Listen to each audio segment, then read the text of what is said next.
ආයිබෝන් මම අද කාලීන ප්‍රශ්නයක් ගැන කතා කරන්න යන්නේ.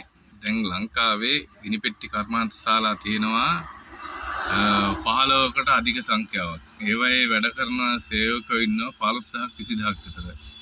එතකොට දැන් මේ ගිනිපෙට්ටියකට තියෙනවා SLS එතකොට සීරියල් නම්බරයක් මිල ඔක්කොම සඳහන් වෙලා තියෙනවා.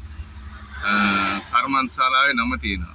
එතකොට මෙතන වක්‍රාකාරයෙන් සාමාන්‍යයෙන් 15,000ක් 20000ක් ලක්ෂයක් විතර ජීවත් වෙනවා. එතකොට දැන් මගේ අතේ තියෙනවා මේ ලයිට් එක. මේ ලයිට් එක බලන කොහෙවත් නැහැ SLS.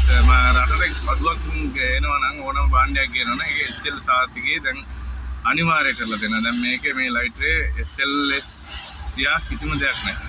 මේ ලයිට් එක මට තොරතුරු හැටියට රුපියල් හෝල්සේල් ගන්නවා නම් يعني තොග ගන්නවා නම් රුපියල් 10ට 15ට 20ට ගන්න පුළුවන්. මේ ලයිට් එක කඩේ විකුණන්නේ රුපියල් 50යි 60යි. එතකොට අපේ කර්මාන්තයේ අනාගතේ මොකද්ද මේ යන විදිහට? ගිනි පෙට්ටියේද ලයිට් එකේද?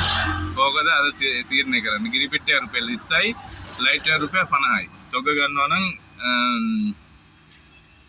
ලයිටර් 3ක් රුපියල් 50ට වගේ ගන්න පුළුවන් කියලා තමයි කියන්නේ පිටකොටුවේ.